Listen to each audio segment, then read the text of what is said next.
All right, let's see if this gives me my ability to record. Yes, okay. Today is September 1st, 2020, and this is the Pain Management course AOM 719A1. So welcome everybody. Very exciting to do this. Obviously, it would be nicer to see you all in person, but given the circumstances, here we are. So we'll do the best we can. If you don't have access to the Canvas site, please let me know, because I've posted a lot of stuff on Canvas.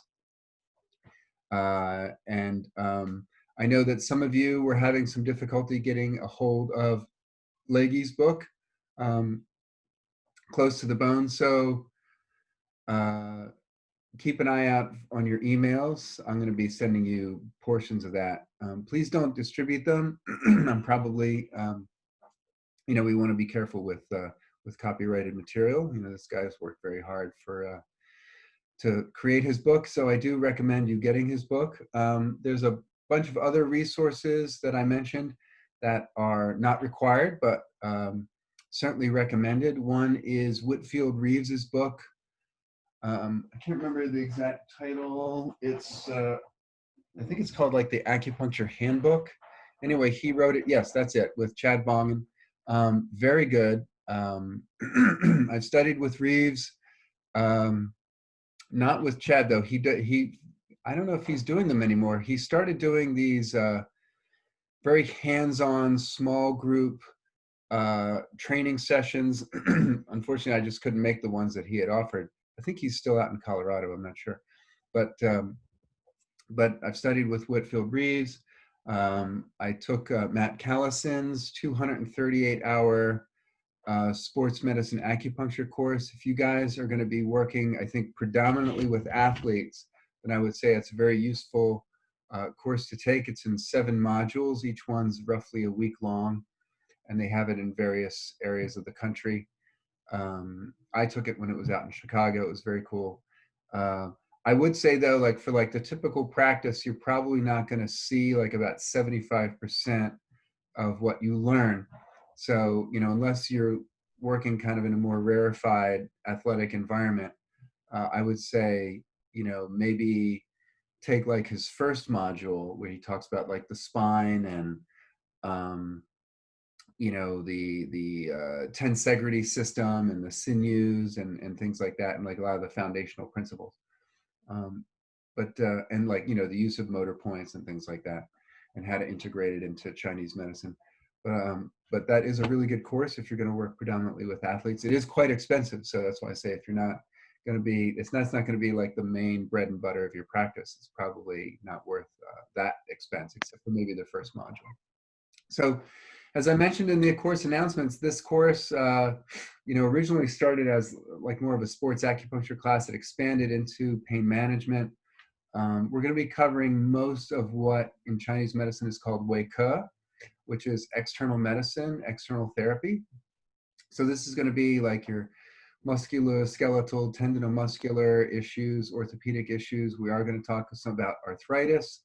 I'm not getting so much into like organ level pain, like people who have like liver ailments.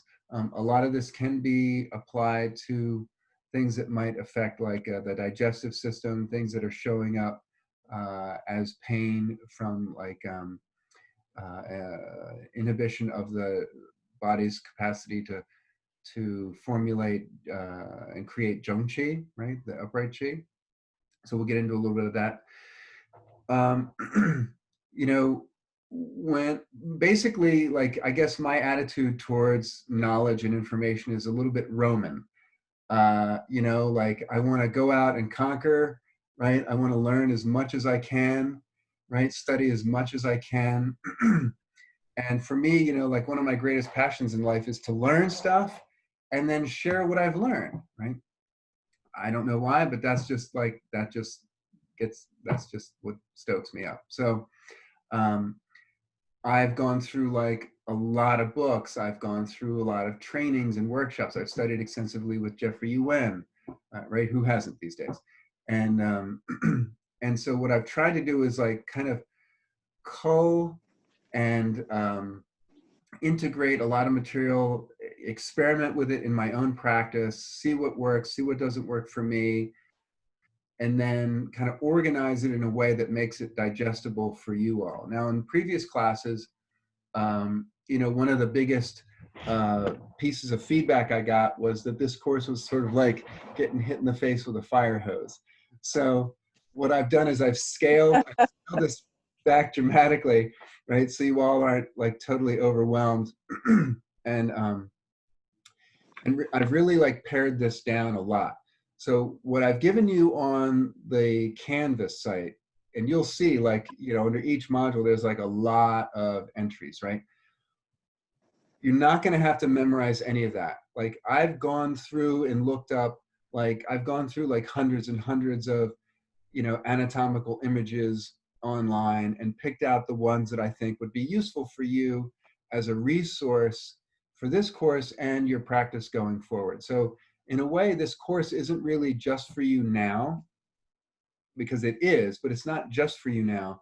I'm also thinking about you for like the next 5 years in your practice. So I'm giving you things that you can like for me, like I have like a shelf in my office, you know, little bookshelf in there, and I've got some resource materials that I can go back and look up, which I do every day. You know, I don't have everything memorized, and that's just, you know, my own issue. Like I have a really hard time memorizing things.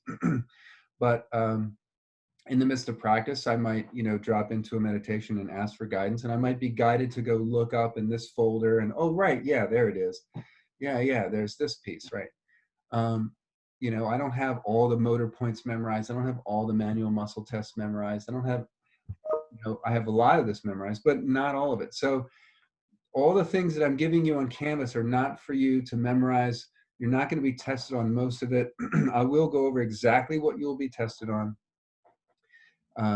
But a lot of that is just for your information, because when I started a lot of this, my anatomical knowledge was very poor.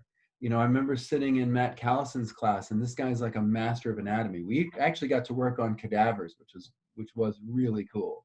Like to see where the points are and to see how everything fits together and to see the structure was just extraordinary. And you know, that, because I used to remember my old man, you know, who was a dentist, and he like they had like they went through this like year-long course, and they basically started at the feet and like worked their way up with one cadaver, which that must have been god awful, because cadavers don't last real long. But anyway, I was always fascinated by his stories of like, you know, all of that. And my mom was an OR nurse, and she used to come out with these like amazing stories of like catching the limb that was amputated and all this like really amazing stuff, like looking at people's hearts and stuff.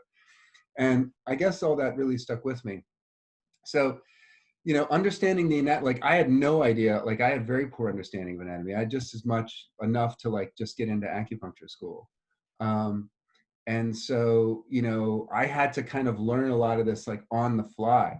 But once I did learn it, and again, you don't have to learn to like memorize all of this right away. But once I did learn it, it provided kind of like this a visual context in my mind of what was underneath my hands while I'm working.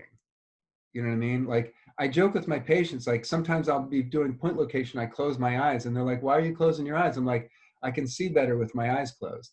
And they laugh at that. But it's like, it's like so much easier to feel when you know what you're feeling. Now, again, to be really good at this, you're not going to have to be an expert in anatomy. And so all I've done is I've just supplied for you a lot of uh, you know, resource materials like these anatomical images and things like that. And I'm paring down the notes so it's not so, you know, so much coming at you. But some of it is there for you to refer back to later. So you don't have to then go and, you know, spend a lot of time looking stuff up. You've got it all right there, right? The neck anatomy, the anatomy of the elbow, the anatomy of the shoulder, all that stuff is already there. Now, that being said, there are a number of programs out there that are really good, and a number of websites that have a lot of really wonderful anatomical images.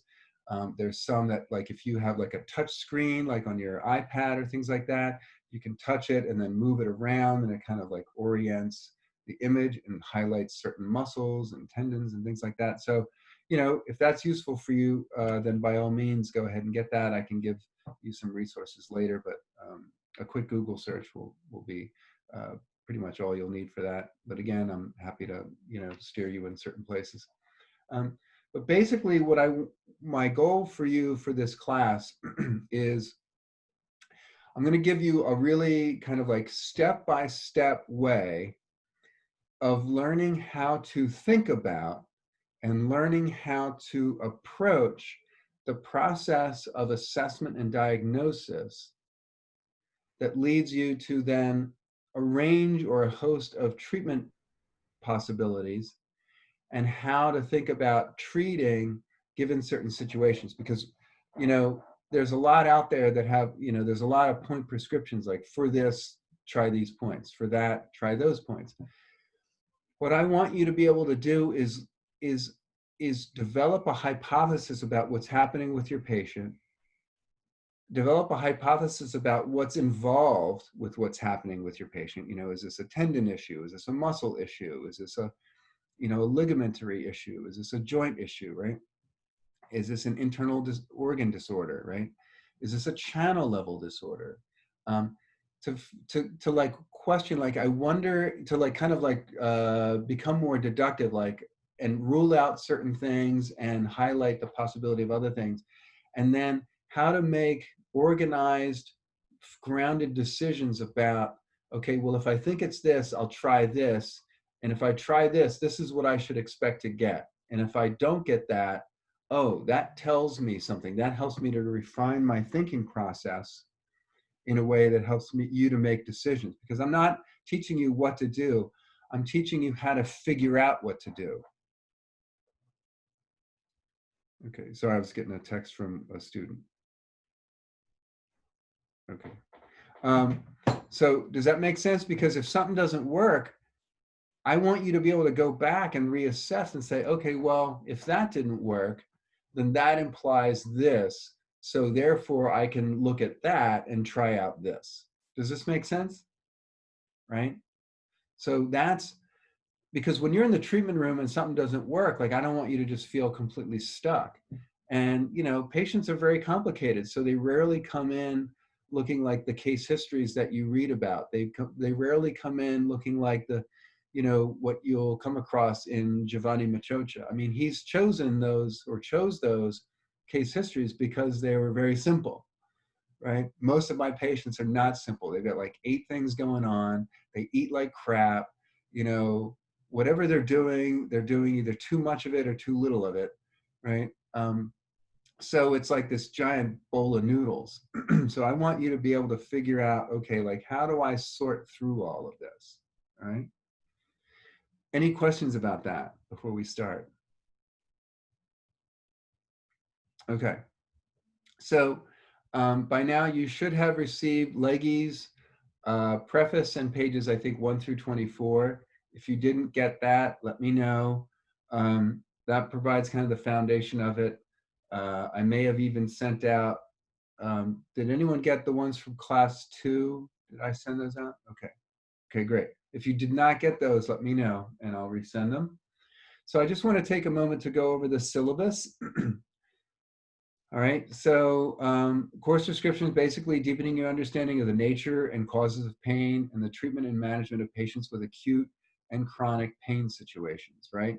So we're going to be looking at this from multiple perspectives, right? Mostly from a channel perspective, but also from, you know, maybe a little bit of a patterns perspective, involving the 5 element perspective and Zong Fu, right? So that's sort of like the Venn diagram of Chinese medicine. You know, you've got the channels, you know, you've got the organ, Zong Fu organs, and then you've got the yin yang and the 5 elements, right? And so you've learned in the patterns classes about Zong Fu. You've learned, hopefully, you know, in the CFEA courses about yin yang and the 5 elements. And then you're going to learn more in terms of the channels. You'll probably also, I don't know, have you, so I like, in FOM3, if you can remember back to your 3rd trimester, did you have Hemming or Celeste? We had Celeste. Okay, so she probably introduced you to the channels, right? For 3, we had Jane for 1, Celeste for 2, and Heidi for 3. Okay. Oh, that's right. Yeah, sorry. Okay. All right. So, so you've probably been introduced to the channels, right? What we're going to be focusing on this course is the primary channels and the sinew channels. I will nod towards the low channels and divergent channels. Um, Low channels are pretty simple. Divergent channels are a whole other ball of wax. I don't want to overload you guys. You know, you can either teach a course by, take a course by maybe either Evan Rabinowitz.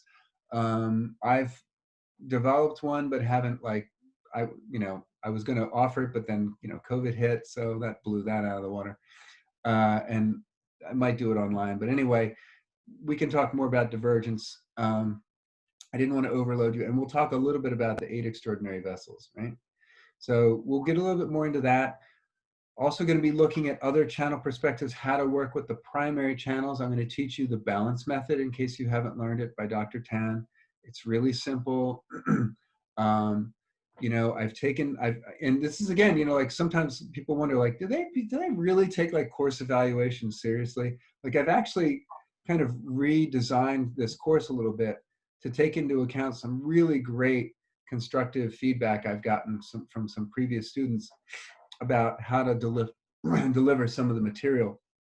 Because I was infusing the information about the channels into each section when we talked about the different parts of the body, like the neck and the back and the shoulder. But what I've done now is like your first 4 or 5 classes are going to be just on the foundational knowledge, which you can then take and apply to everyone with just about any condition, which I think is really cool. So you're not going to be like, you're not going to get it like in like dribs and drabs within the context of a body part. I'm going to teach you like the whole foundational piece so you'll have it. It's really easy the way I'm going to give it to you. So you're going to learn methods to assess and diagnose issues going on with the primary channels and the sinew channels, and then you're going to learn how you can treat to correct these imbalances on the primary channels and the sinew channels. I'm really looking forward to it. I think it's going to be good. I think you'll really like it. So you're going to be basically learning, most of this again is like external weight care medicine.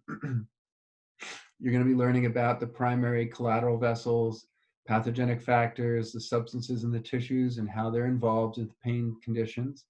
We're going to be talking about some other therapeutic methods you can apply, which you've already learned in the treatment skills class, like gua sha and cupping. We'll talk a little bit more about those. We'll talk about bleeding, because I tell you, bleeding is such an outstanding, awesome way of treating people who are dealing with musculoskeletal issues, tendon and muscular problems. It's just been fantastic. We're going to go over topicals. We're going to go over like liniments and poultices and plasters and things like that. Ones you can make, ones you can buy. You're going to learn about them, how to apply them, how to use them. So that'll be fun. And then let's see. So, and then we'll also teach you a little bit about motor points and trigger points and orthopedic evaluations. That's like, when you see people like moving people's arms and necks around, to get some information, and learning some manual muscle tests. So you're going to learn this really nice step-by-step. I've kind of taken it and like put it into this really simple, organized fashion for you. Now, again, each of those steps, there's a lot to them. And I'm giving you what I've been studying for many years, in 14 weeks. But I'm not going to be like giving you the fire hose. I'm going to be just giving you like a nice drink, easy to swallow, not overwhelming, no heartburn involved. Okay. Okay. So as I mentioned, the required text is Leahy's third edition of Close to the Bone. You're not going to get as much joy from the first and second because there's not much explanation. It's more of like lists. There's basically 2 exams, a take-home midterm and a take-home final, right? You guys have had me before, so you know what those are like, right? Just like in the treatment skills class, I'm going to be giving you some questions. You're going to write them out, and then you're going to upload them to Canvas, or you can email them to me directly. Those are both worth 100 points. We're going to have a discussion board participation aspect to this. So every week, I'm going to be posing a question for you to answer on the discussion board in Canvas. If you have trouble accessing that, please let me know, and we'll do what we can. Before you email me, though, either go to help@muih.edu. I think it's help, right? Because they're not doing IT at MUIH anymore. I think it's just help at, or call Canvas support. And if they can't figure it out, then let me know, or CC me if you're having trouble. So today's class, we're going to be going over the foundational way of, okay, so the goals of today are basically getting some clarity about what pain is in terms of Chinese medicine, how it views pain, what are the basic understandings of the etiology of pain? How does pain develop? How does pain arise? It doesn't just arise out of nowhere, right? And then I'm going to be, so what I want you to have is like some basic familiarity with the step-by-step assessment process in order to form a diagnosis, and each element of the diagnosis that's comprising this process. So we'll be going over also like the sense, again, revisiting root branch, and how to understand that concept in terms of etiology as well. So that's basically what I want you to know today, getting a basic understanding of what pain is in Chinese medicine, and the etiology of it, the basic etiology of it, as well as a familiarity with the step-by-step process that's listed in your class notes. On Canvas, do you see class 1 notes? Did I make them published? Let's see, I'm going to make sure. Did I? I did not. Okay, so let me put those out there. So I'm going to upload that right now. I was doing some editing. You guys know me, I'm a tinkerer. So I was doing some last minute editing, so I may not have re-uploaded that. So I'm doing that right now.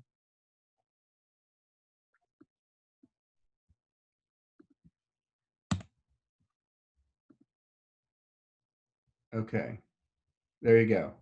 All right, so this way you can follow along. Does anyone here not have access to Canvas?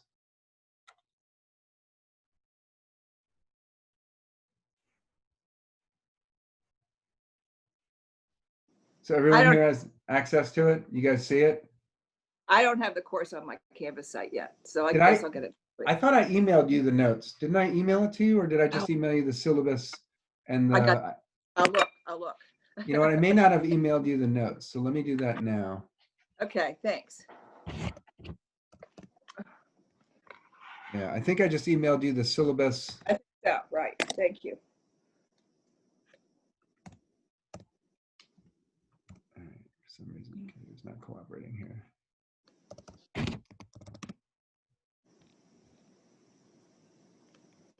All right. Sorry, I'm taking a minute here.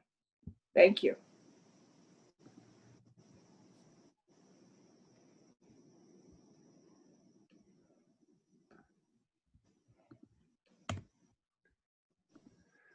Okay, Carol, there you go. Thank you. All right, so that's the goals for today, okay? Just pull this up. If any of you have any questions, feel free to type them in the chat.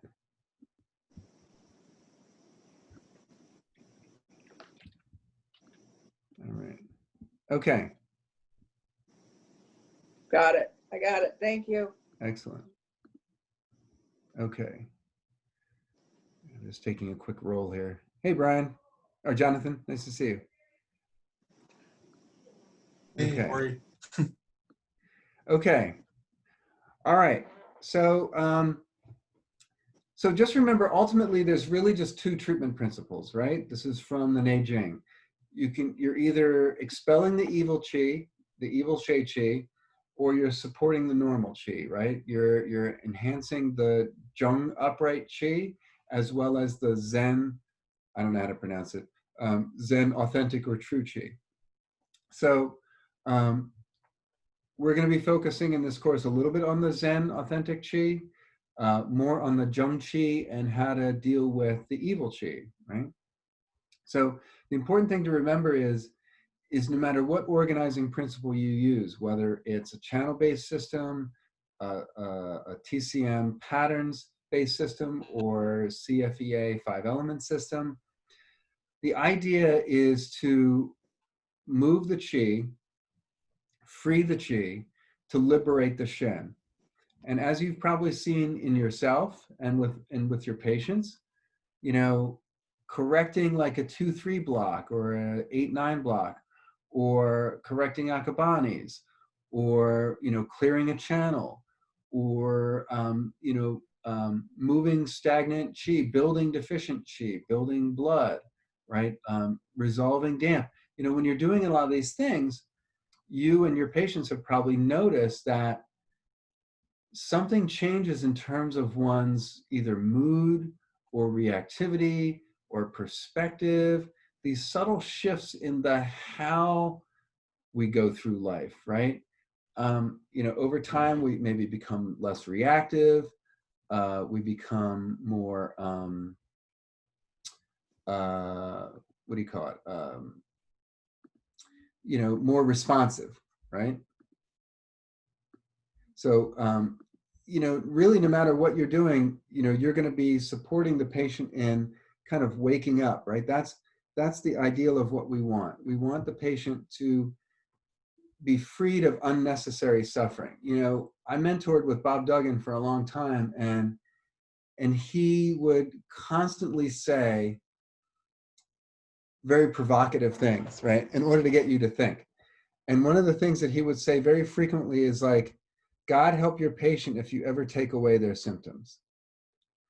And, it was kind of intriguing because I'm like, well, what got me into acupuncture was very severe neck pain after an accident and insomnia.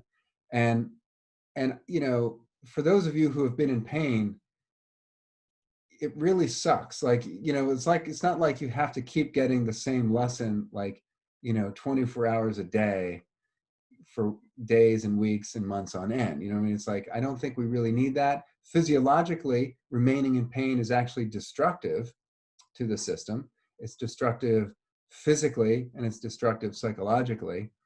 But, what I understood him to mean was that if you take away people's symptoms, they don't really learn what their symptom is teaching them as a messenger, right?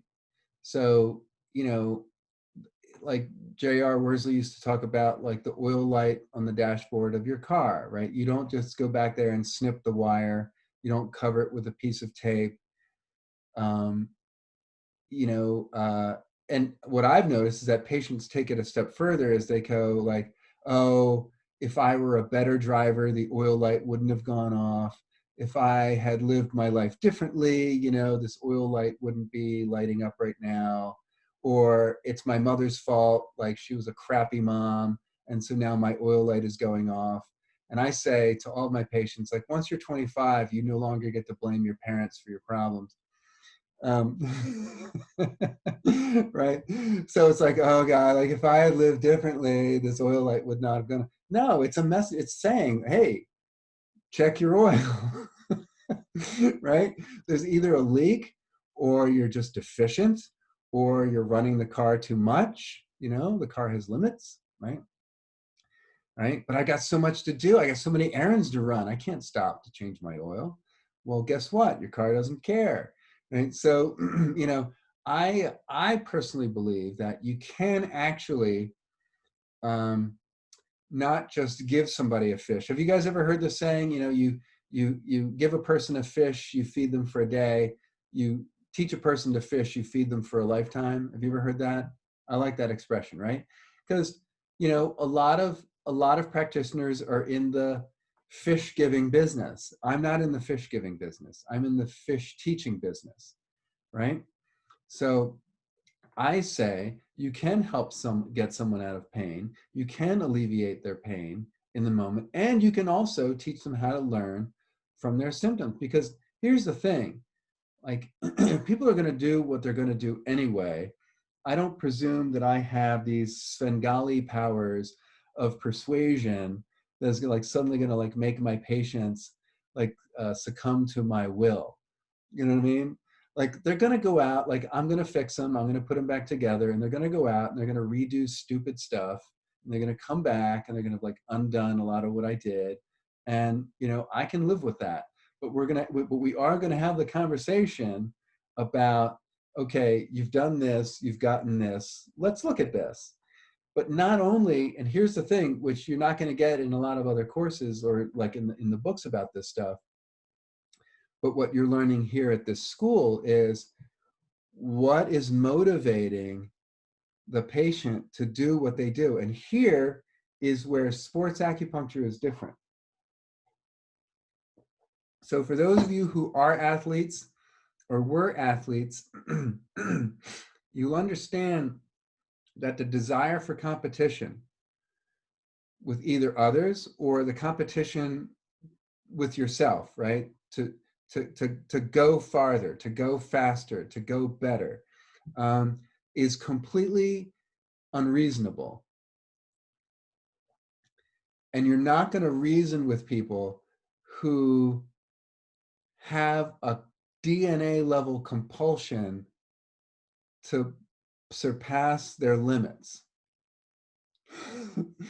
So when you're talking to people who are like athletically minded,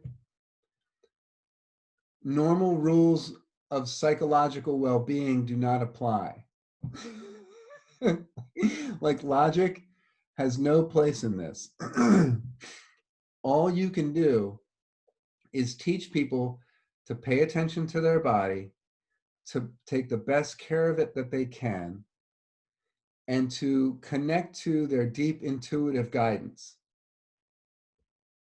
That's all you can do, and then put them back together. That's it, right? So the rest is out of your hands. They know to drink water, right? They know generally what to eat, right? They have a pretty decent sense of nutrition. You will have to teach them more about ice again, and we'll get into that. That's the only like paradigm breaker that's like challenging that I'm insistent upon. Not as a complete forbidding people of using ice, but like the skillful strategic application of ice as a poultice. But you know, your normal way of like you know, symptom as messenger teacher conversation is going to have to adapt to their unreasonable like core compulsion to go beyond their limits. So I just am bringing that up just to like spare you what will most definitely be a lot of frustrating conversations you'll have in the treatment room. Okay. So we're focusing on the basics of assessing and diagnosis. So does that mean years of caring? Yes. Yes. Yes, that's absolutely true. Yes, there's a lot of things that, you know, based on your past history and the demands of your vocation or avocation are absolutely abnormal and unhealthy, but we do it nonetheless. All right. So, you know, Time. yes, Just yes. maybe a request to the class that to not just share questions or comments directly with you. Yes. Okay. Well, I'll leave it to the other person whether he wants to share it with me privately or not, but it was funny. Okay, but it just is. No, you're right. You're not on the inside of the joke, but I get that. So sorry about that. From now on, I will respond with poker face to private chats. But if whoever shares it privately wants to share it publicly, that's fine. It's nothing inappropriate. All right. So we're going to be looking at basically like how do we figure out what's going on, right? Patient comes in, they got like 8 different things going on. Like, how do I sort through all this craziness, right? Like, how do I figure this out? That's what this course is about, okay? All right, so we're going to be focusing on assessing, diagnosing, and treating patients with trauma, repetitive stress, or chronic injuries and conditions that affect the function and well-being of the fascia, the muscles, the tendons, and the ligaments. That will also impact the blood and the qi. So we're dealing with the circulation of qi and blood, and any factor that gets in the way of their proper flow, right? Because if the qi and blood aren't circulating, then the Zangfu organs aren't functioning, and the channels can't carry out their mission, which is the charge of the official. We will be talking about body, mind, and spirit level here, not just body. And since this is just a basic introduction to a tremendously rich and diverse subject, I'm really only going to address the most common conditions that I generally see in my clinic and that I predict you will see in your clinic, okay? So I always want you to think about Ben Biao, right? Root branch. I'm just going to talk about root branch for a minute, and then we'll take a break and continue on. But so again, just as a reminder, you know, what most TCM textbooks refer to as a root, which is this underlying pattern of disharmony. CFEA folk, like Worsley 5-element folk, look at that as a branch. That they would say the root underlying imbalance is some elementally related, and when you hear element, you really want to think also officials, some imbalance of the spirit that manifests as or resonates with a particular element in officials. So when you address these officials and the functions of these officials on all levels, when you address the how people live, their perspective on life, their attitude towards life, their relationship with life and themselves, that when you help them rectify that, when you do certain points to help sort of retune the proper resonance of these officials, then that has a cascading effect throughout the rest of the kingdom to create harmony and proper functioning as nature intended. And I think the way it does that is through the various channel systems, through the primary channel relationships, through which, you know, the easiest, of course, is the meridian clock cycle, but also as well through the collateral vessels, which is like the sinews, the low, the divergent. Maybe not so much with the 8 extraordinaries, but perhaps touching upon some of them, since some of them do share points along other channel trajectories, as well as the deep pathways. So I think that's maybe how that works, right? Any questions about that? And then we'll take a break. All right. Okay, so let's take a 10-minute break. Is that enough? Is that okay? Let's take till 9:50, 9:51, according to my clock. And we'll pick up with Roman numeral 4 on your notes, which is on pain. Okay, so continuing, we're going to talk about pain. This is Roman numeral 4 in your notes. So this is the most common symptom of tendinomuscular and musculoskeletal disorders. I've included a little link to the taxonomic discussion of pain. It's important to remember that pain is always subjective. There's different ways of assessing it. You know, certainly the most common way of assessing it is, you know, the analog scale of, you know, 0 to 10 or 1 to 10, where 10 is the worst and 1 is the least, or 0 is the least. They've also used analog scales, which you've probably seen the chart in the clinic. I don't know if they still have those. They did, where they have the progression of like from smiley face to frowny face, right? Where like it's like, I'm feeling great, I'm feeling awful. But basically, you know, pain is basically what a patient says it is. I am looking at it from a perspective of any uncomfortable, abnormal sensation, right? But basically, because you can have pain with tissue damage, you could have pain without tissue damage, and you could have tissue damage without pain, right? So sometimes you've really damaged something, and that's why it hurts. Sometimes there's no tissue damage, but the patient is still in pain, right? And obviously, you can have no tissue damage and no pain. So from the Chinese medicine perspective, it's really simply an interruption in the flow of qi and blood, in which there's either too much in an area, and that's called shi, S-H-I, shi, fit to burst, right? Or too little in an area, right? That's xu, XU, which is a vacuity, right? There's not enough to sustain life.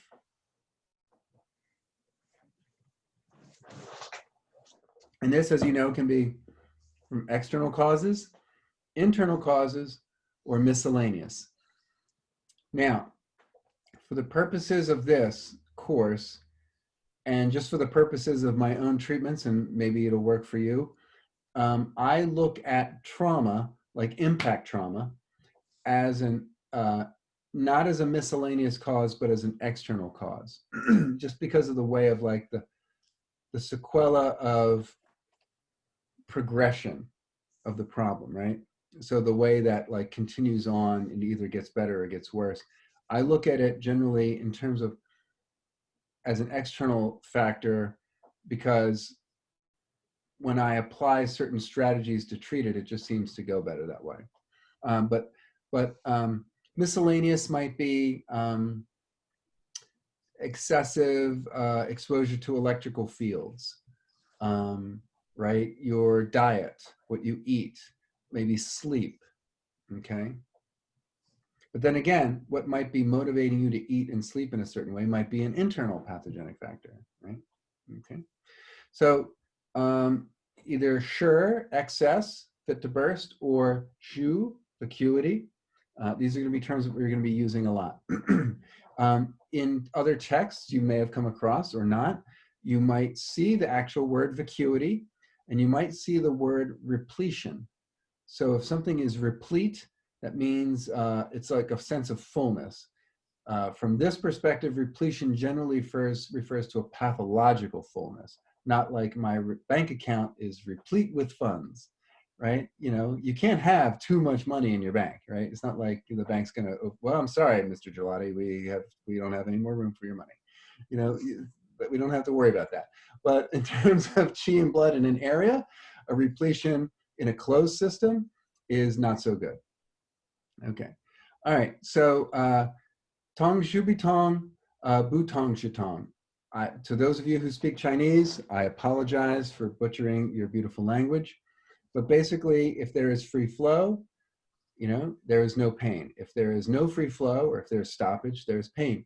This is a physical reality as well as a psycho-emotional reality. We all know that, like, if something happens and we're kind of like reliving this experience over and over again, which is upsetting, that is emotional pain, right? We have a hard time moving on. It gets stuck, right?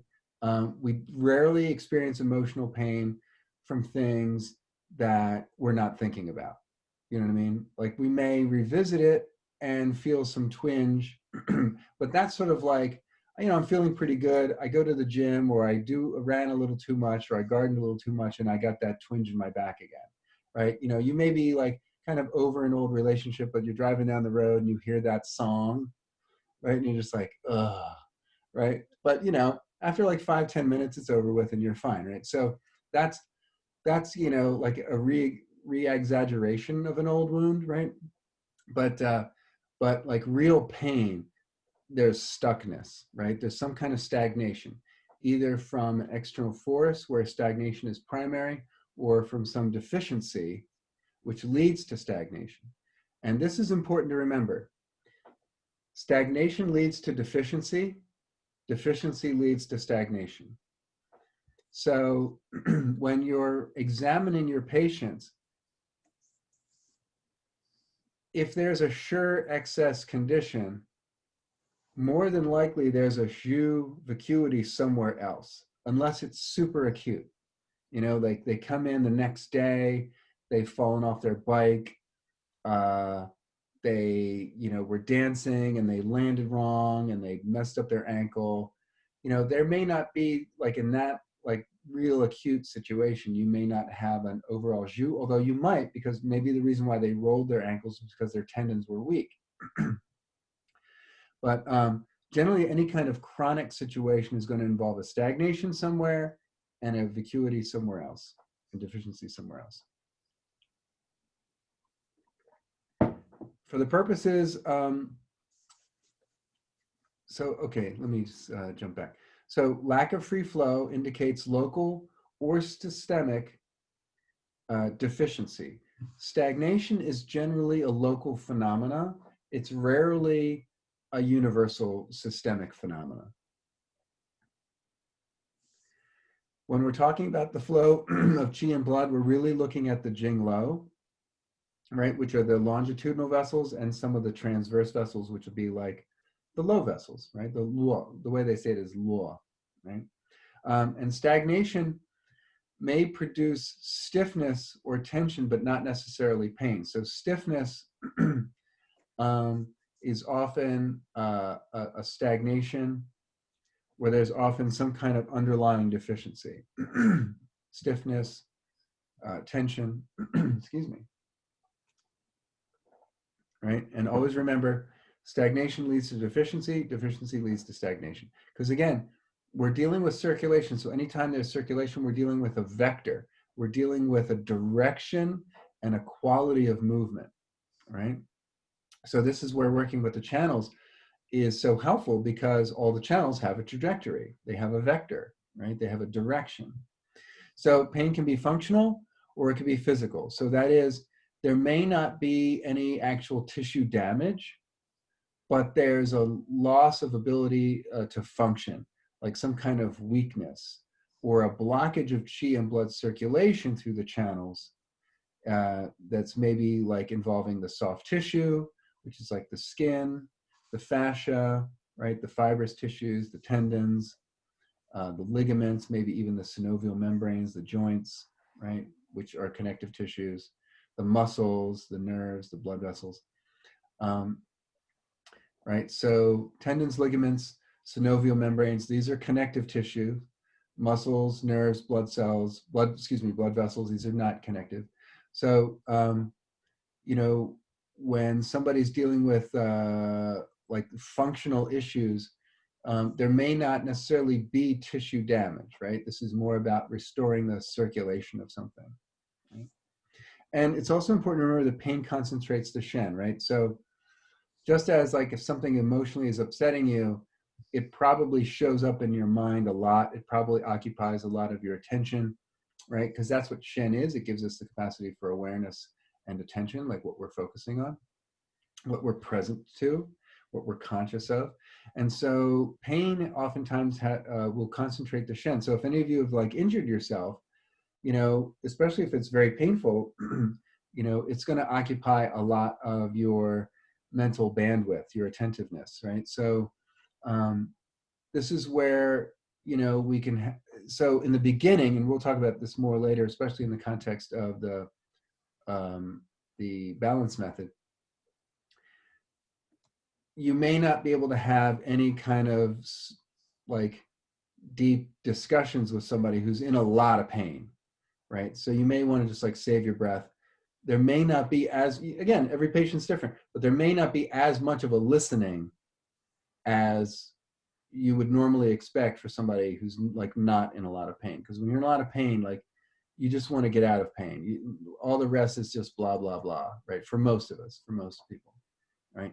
So just be aware of that, and that, you know, this is why you're going to learn strategies to help alleviate people's pain really quickly so they can recover their observer. Because it's hard to cultivate an observer when pain is all you observe. That's catchy, isn't it? I made that up. All right, so Again, we're going to remember symptom as teacher. Jeffrey Yuen said, like, the voice of the pain is, I need to get back to myself. I thought that was neat. That he said, all pain is an invitation to change. I thought that was cool. Right? This is why the wood element figures so heavily. And again, you know, wind is the spearhead of 1,000 diseases. Wind is the primary external pathogenic factor involved in pain. It's primarily wind and cold, and we'll go over the etiologies of those. But wind, obviously, as a vector, is about, you know, relating to the wood element, and the wood is about creating something new, giving birth to something new. It's about flexibility. And so this is going to be about inviting people to change. So it might be changing the way they work out, maybe their intensity, maybe their mechanics, maybe, you know, some mindset that they're holding while they're working out or doing what they're doing, or maybe they just have to change the activity because their body no longer supports a certain activity, right? Like I have a remember my very first triathlete. She reached a point in her mid 40s where she just really couldn't do Ironman triathlons anymore. She just physically couldn't recover. And so it was an invitation to change, and she didn't really like that because that was like the only avenue, like training was, in her time at the gym and doing these competitions, was like, she said that was the only time like my soul feels free. So like, what do you say to somebody like that? I mean, you know, I mean, there's no coaching for that. It's just like, how do you help them reconnect to their wood, right? And say, okay, well, life brought us to this place. So there inherently is possibility in this place. Otherwise we wouldn't be here, right? You know, people don't want to hear that. And it takes a while for people to like get it, but we just have to like hold people's hands and kind of like walk them through the process of rediscovering this. But in the meantime, helping them physically heal and alleviate their pain. Excuse me. All right. So the main tissues that we're going to be working with are going to be like the muscles and the tendons and the fascia. A little bit with the ligaments, and a little bit with the synovial joints, right? But more with the muscles, the tendons, and the fascia. These are going to be the things that we're working with the most in terms of this course. You know, when you go in to study other things, you might get into other aspects, like you may work, like my first acupuncturist was a bone setter. You know, he put my neck back together, which by the way was not a very pleasant experience, but it worked. So, because like if you looked at my neck from the side, my, you know, like here's your head and you're facing this way, like your neck should go like this, right? My neck went like that. Yeah. And if you looked at it from the back, it went like this. It was like twisted. So it was a mess. So I'm not teaching you how to reset bones and joints. That's a whole other ball of wax. But I will introduce you to a way of mobilizing the vertebrae to kind of get them back into joint without doing a full-on chiropractic adjustment. Was your neck broken? No, it wasn't broken. Okay. But but the connective tissue was severely messed up. The discs were messed up. It was, yeah, it was pretty. You know, it's funny because like I didn't realize, like it was fine for a while after my accident, and then like it got worse. Like it was really weird. Like all of a sudden, like I didn't start to feel a lot of pain until like a few weeks afterwards, which was really odd. So again, you know, when we're looking at the assessment, one of the first things is, you know, how does the person relate to their issue? So you've got the patient in front of you. You want to listen to them very carefully about how they relate to you about their experience. What's their relationship to their experience? Do they feel like a victim? Is this something for them to conquer? Did this happen to them? Do they blame themselves? Do they blame someone else?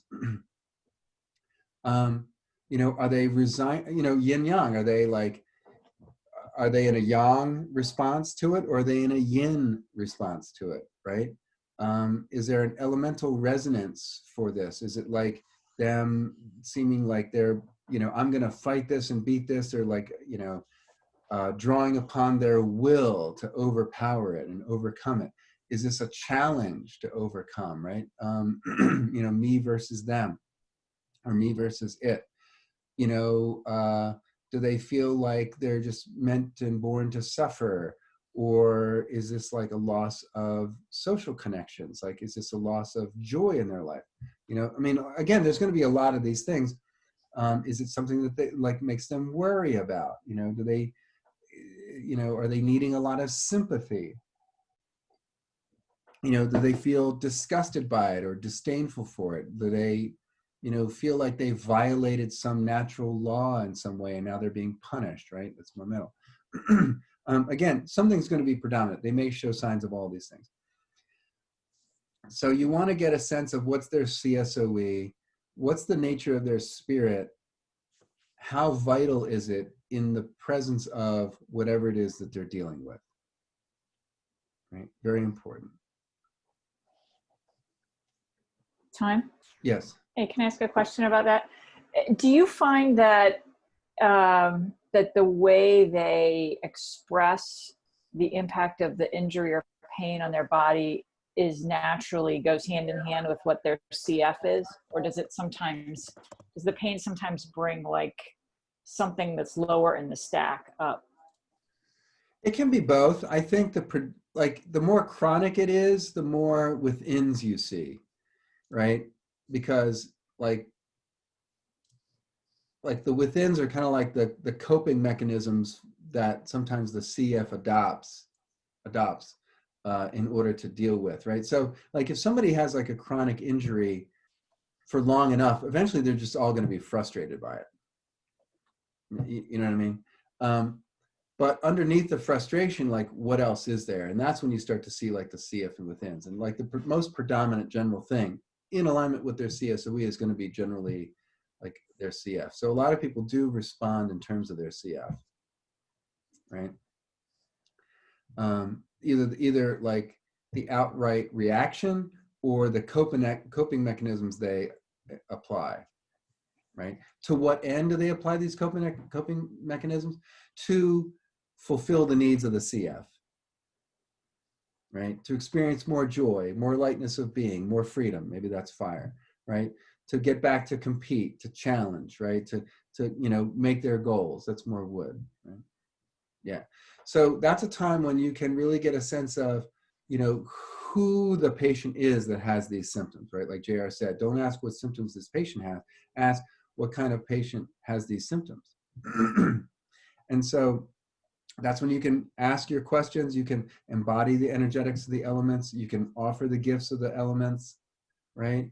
You can offer deep listening. You can offer alternate possibility and hope. You can offer partnership and warmth and compassion, and so on around the circle. And watch how they respond, right? Not just a one and done, but you have to like keep at this, right? For like 5-10 minutes or so. And then you want to ask what makes it better or makes it worse. So this is a sort of a general umbrella of information that's going to go into various slots. And we're going to go over the slots in just a moment. That is how to organize the information to make a proper assessment and therefore a diagnosis. So what makes it better or makes it worse? This is a conversationally easy way to get the patient to start thinking about the nature of what's happening, and also to gauge, and this is something that just kind of like occurred to me like years after I was doing this, is like, because it takes me, I'm a slow learner, right? So it took me a while to get, oh, right, this tells me how like engaged their Shen is with what's happening. Because some people are like, I don't know. Like, how does heat make it feel? I'm not sure. Well, is it better with cold? I don't know. Is it worse in the morning or the evening? Yeah, it's a good question. Yeah, I don't know. Right there, like how connected to someone's body are they? So that's sort of like side job one, which is like how do we help the patient cultivate an observer? Because then they can make all those little micro decisions throughout their day that are going to make the difference between healing as quickly as their body will allow and healing very slowly. Now, the slower you heal, the more money you'll make. But what I would say is you get more karma points by helping them heal more quickly and cultivate an observer. Your bank account will be smaller, but you'll be able to live with yourself better. All right. You guys know I'm just joking around, right? So, but there is a case to be made for that. So, again, we're teaching somebody to fish, but they have to be aware that they're holding a fishing rod and reel in their hands, and they have the capacity to fish, right? So it's also important to let the patient know, and this can really be life-changing for some people, that everything they do to make themselves feel better is medicine.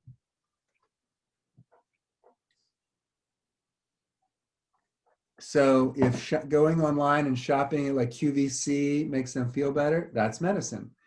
If like, a pint of vodka every night makes them feel better, that's medicine.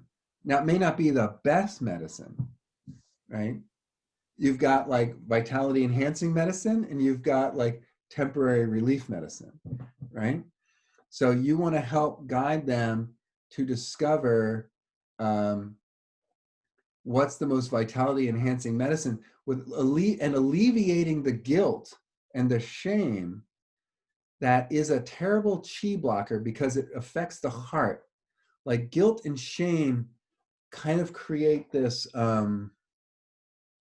almost like this lampshade or black glove, not black glove, like a dark opaque glove around the heart, right? So it inhibits their Zen Qi. And our job is to liberate the Shen and the Zhen Qi, right? So if you can go, you know what, it's not your fault. Now it is your responsibility. That is, you have the ability to respond. Like once we know better, now we know better. Now we can, okay, because you didn't know what choices you had available. People are like, oh man, I wish I had seen you like 10 years ago, but you didn't know about me 10 years ago. So how could you have come to see me, right? You didn't know about acupuncture 5 years ago. How could you have come to acupuncture? Like, you know what you know when you know it. So, part of this is to help alleviate a lot of the extra chi stagnating burden of guilt and shame. And to help them understand that like what they do, including their athletic experience, is medicine, right? We just have to help them understand like that every medicine has its dosage and its timing. All right. So what makes it better? What makes it worse? You're engaging their mind. You're helping them cultivate more of an observer. You're requesting them to make note of this somehow in some way on their phone or writing it down or whatever, to get a sense of the comings and goings of the pain. Because that's what I tell people. The pains that come and go, or at least change in intensity, right? Because there's three monitors. You want to write this down. And you probably already know this. Intensity, frequency, and duration. These are things that you want to know. Intensity, frequency, and duration. Because these are the things that you're going to be using to assess in the follow-ups whether improvement is being made. Because some people are very clear and some people are like very scattered and they say, yeah, it's about the same. And then I start asking, you probably know this from your patients, right? So what have you observed? It's nothing, everything's about the same. Oh, well, how have you been sleeping this last week? I've been sleeping about like 7.5, 8 hours. Is that more than you usually get? Yeah, actually it is. Okay. How's your digestion? Like, how do you feel after you eat? Like any heartburn? Well, actually, my digestion hasn't been bothering me. Oh, how often have you been moving your bowels? Oh, every day. Were you moving your bowels every day before? Knowing that I knew that they weren't. No, it was like every other day. Okay. Some people, they're just focused on their stuff. They have it's not a fault. It's just they're paying attention to other stuff. So these serves as duration, frequency, and intensity. These serve as a benchmark for, and the pain and their experiences, and as well as other benchmarks, right? So what makes it better? What makes it worse? Going up and down the stairs, that makes it worse. So now you have a benchmark to assess progress that they can use. That's very simple. It doesn't require a blood test, doesn't require a lab value, right? So as well as getting a sense of how they relate to what's the state of their spirit, right? What elements seem to be predominant? What's this predominant CSOE? What language do they use? How do they touch the area that's in pain, right? So all of these, the language they use, the way they touch the area that's in pain, how they relate to it. These are all sort of important to help sort of put into these different silos. So what are the silos? So one is the comings and goings. So we're going to be looking at the first main silo is the continuum of chi and blood. The continuum of chi and blood.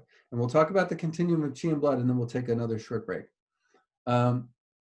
So I think you've probably already covered in your patterns class and in your Zongfu classes, I think you got the Zongfu first and pattern second, about chi and blood. You guys know about the functions of chi. Do you guys know what the functions of chi are? What are the functions of chi? Just shout it out.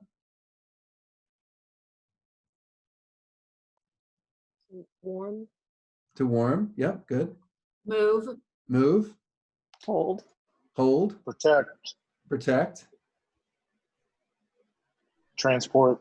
Transport. That's, yeah. That's in the Transform. Transport is more like the spleen chi, but yeah. The moving aspect includes the transporting, transforming, so that's good. Yeah.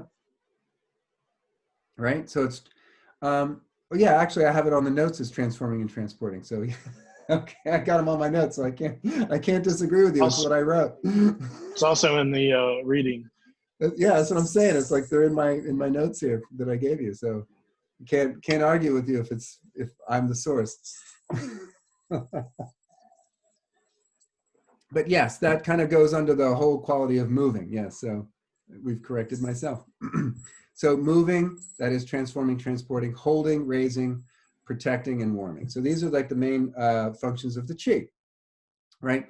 So chi and blood are always on a continuum. It's not chi or blood. It's always chi and blood, but it's either chi and blood or chi and blood. Capiche? Right? So it's one is going to be more predominant, but they're always going to involve both.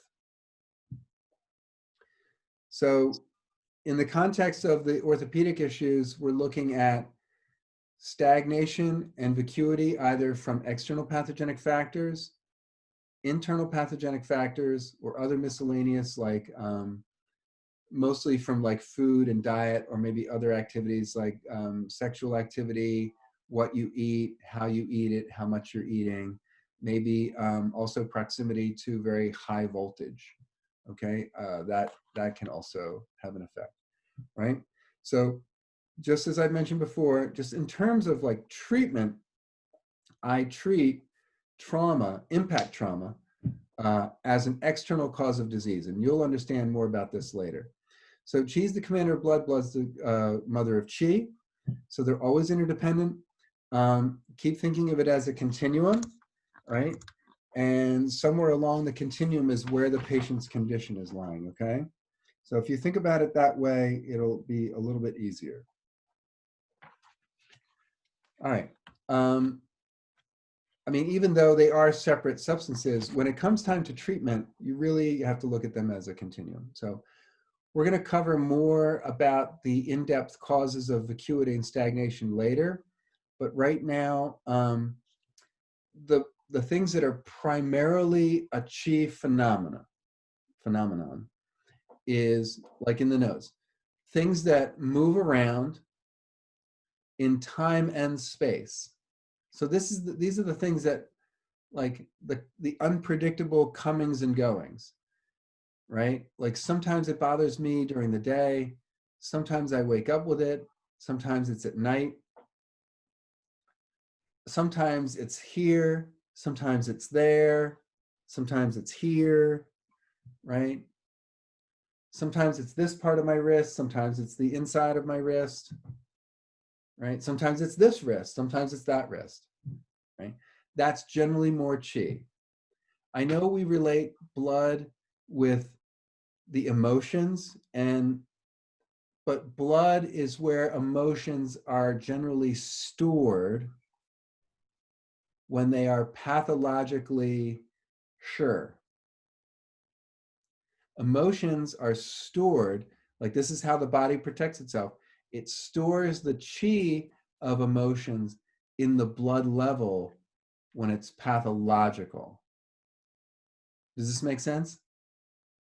Which is why the low points are often bled when a person is dealing with a sure emotional experience that they have repressed or suppressed, right?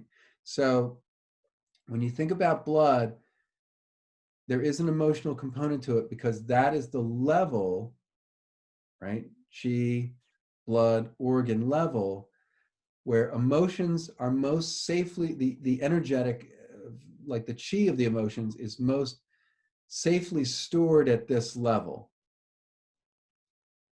And that's generally where the body deposits, or actually not deposits, because that would mean it's like you're just sitting something somewhere. But this is actually something that requires a consistent, constant, dynamic relationship to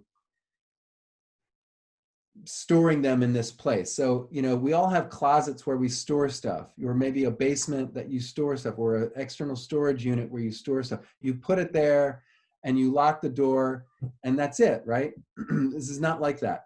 When you're storing something at the blood level, you've always got one foot on it.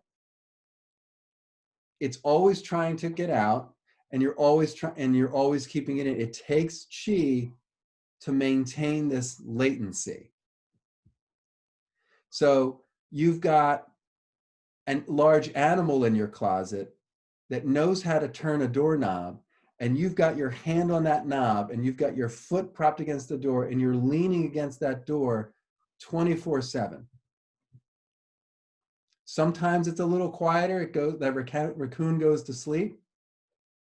And sometimes it's awake and really banging against that door, right? That would be like you consciously being aware of it and then not consciously being aware of it. But maybe you still dream about it, or it haunts you from time to time. But guess what? As we get older, our amount of qi we have available goes down. So guess what happens? I don't have as much strength to devote to that and all this other stuff at the same time, and eventually I start to slip, and that raccoon gets out and runs around a little bit. And that's why all this crap happens to us once we hit like 40, 45, 50 or older. Like all this crap that like is like, damn, like I wake up and like my shoulder's sore. Where the hell did that come from? It came from 20 years ago. That's where it came from. It wasn't yesterday. Patient comes in, they're 65 years old. Where's my shoulder? It's like out of nowhere. I didn't do anything. I'm just like reading the newspaper. You know? No, sir. It's not from reading the newspaper. It's not from taking down the mug from the upper shelf. It's from playing football 30 years ago and taking ice baths. Time. Yes, it also includes rabies from the raccoon. That's an external pestilential factor involving a lot of wind and heat. Yes. What you said a minute ago about the pain shifting and, you know, the patient reports it showing up various places, we learned that as wind. Yes. Are we saying the same thing? We're not at wind yet. We're at qi and blood. Okay. So we'll get to wind, but yes, it is wind. Okay. It's a wind qi phenomena. Okay. Yeah. Thanks. So, yeah, yes, go ahead. Question? yes, Time, could you say something about using bleeding as a technique to treat emotional trauma in We're going to get all into that. Okay. Yeah. We'll get into treatment much later. Right now, I'm just going through like the steps to assess. But we will absolutely be talking a lot about bleeding for physical and emotional trauma. Because I was interested to know more about, whether you could use that for like long-term pain that's been held in for a long time. Yes. As short-term. Yes. Lancets, plum blossom, over the area, over Ashi areas and over the Luo points, the junction points. So in terms of like, the chi phenomena, like I said, worse with stress or strong emotions. That's right after symptoms that move around in time and space. So things that change and get better or worse with one's mood or attitude, that was a long-winded explanation of why it's more chi than blood.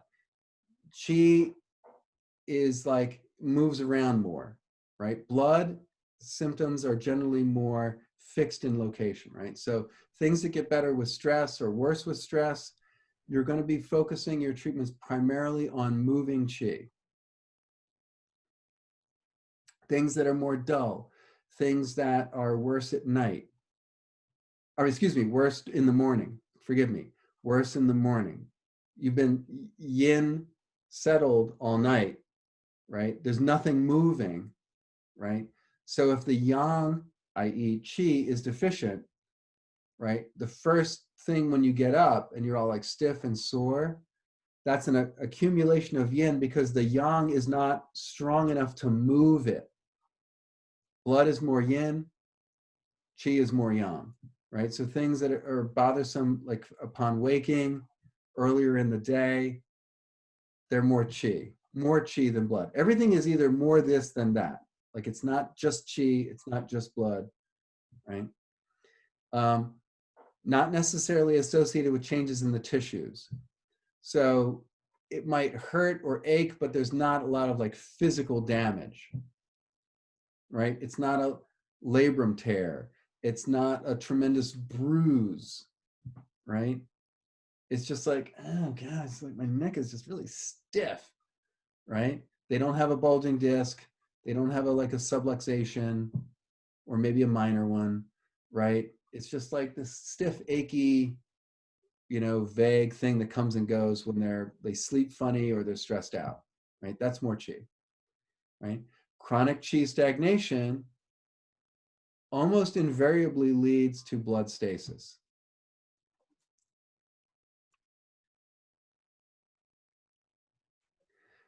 More often than not, chi stagnation will have a systemic underlying cause, usually some deficiency somewhere. So treatments will have to simultaneously focus on building chi or doing things to activate the organs to create chi, like moxing the AEPs, moxing and needling the Hosi points, to move chi, because it takes chi to move chi.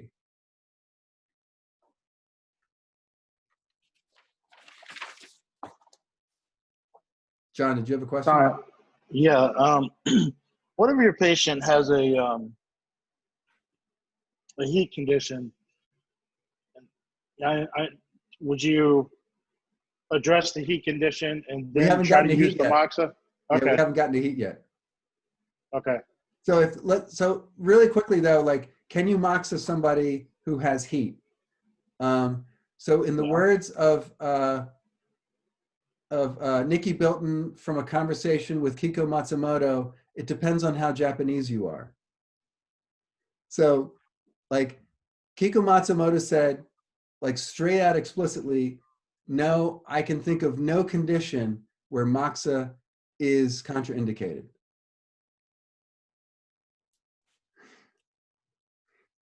And you do like you take someone's blood pressure, you do a couple, 3 moxa, you take their blood pressure again. If it doesn't go up, they're fine. If they don't have exuberant, like from the 8 principle standpoint, exuberant external full heat or wind heat condition, then you could moxa them. I would say, to be on the safe side, if they don't have exuberant heat, if their tongue's a little red, who cares? Their pulse is a little rapid, who cares, right? You know, if they're not like red, you know, and their blood pressure isn't sky high, and they're really reactive, and their pulse is super rapid, and their tongue is really red, like, don't moxa that person, right? But otherwise, just do a few moxa, see how it goes, with the exception of an external full wind heat condition. Don't moxa them. Okay. All right. So we'll talk a little bit about blood, and then we'll take a break. So blood symptoms that are more blood than Qi are more fixed generally in a location. Like, it doesn't move around much. Now, they can have clinical reality, not textbook reality, because textbook reality never talks about these things. Clinical reality is most patients have both. They've got one ache that moves around in space and time, but they've got a more intense pain that's fixed in one location, that's almost always there, especially if it's chronic, but is sometimes better or worse. Maybe it never gets below a 2 or a 3, but sometimes goes up to 6, but it's always in the same spot or area. And then you've got this other achiness that might move down the leg, or sometimes just be fixed in the low back or in the hip. But then when it's really bad, it's there, and it also radiates down the leg. So you've got a blood and Qi condition, right? So blood stagnation now affecting now leading to Qi stagnation, right? These are things that are not affected by mood or stress, right? It doesn't matter what mood they're in. It doesn't matter how good a day they're having or bad a day they're having. It doesn't really have an effect on it. It's generally either sharp or what I call a hard ache. I've been looking, and I'm trying to get like Hemming to maybe come up with a term for me for a hard ache. It's not sharp, but it's not so dull and vague either. Like, I don't know if you've ever like had a really bad traumatic impact. Like, I remember one time this guy kicked me in the hip. We were doing sparring, and I was like, I had to look down at this guy's foot because I thought he had a brick taped to it. I mean, when he hit my hip, I was just like, I'm gonna be feeling that tomorrow. I mean, it was like, wow. And you know, I'm pretty thin, but like the hip has got some meat on it. And I was like, man, it turned black. I had a bone bruise. This guy like kicked the crap out of me. And so it was like this hard ache. It was almost like a toothache, but not like someone sticking you with an ice pick, you know what I mean, or a knife. It was, so patients may express something like that. It may be sharp, or it might be this really hard localized ache in kind of like one area. It's more often worse at night. It's generally not worse during the mornings. If it is, it's probably because the Qi stagnation is so severe that it's now stagnating the blood. And they'll probably tell you in the etiology of their experience, it started off just kind of dull and achy and then became sharp, right? So you want to take etiology into consideration when you're looking at this continuum, because it's also a continuum over time. It's not just a horizontal continuum of, is it more this or more that? Because we go through time, you know, it might be more of this in the beginning and more of this later. So you can see the evolution of, it started as a minor dull ache, and then over time became more and more fixed and harder or sharper. So that tells you, started as a Qi primarily Qi phenomena, then involved the blood. Does this make sense? It rarely goes the other way, by the way. All right, so what you'll almost always invariably see with a relatively more blood-related phenomena is changes in the tissue, right? I had a severe bruise. You might see Obviously, it could be an impact trauma where there's a wound, right? Obviously, blood has been let, right? Tissue has been damaged, but there'll be some kind of tissue damage, right? Or change in the tissue. Tumors, for example, a good example. That's primarily a blood phenomenon, like tremendous blood stagnation, right? Tumor isn't everywhere. It's there. It is. You can see it. It's right. It can grow, right? But there it is. Like you can see it, right? So tissue. There's going to be some tissue changes.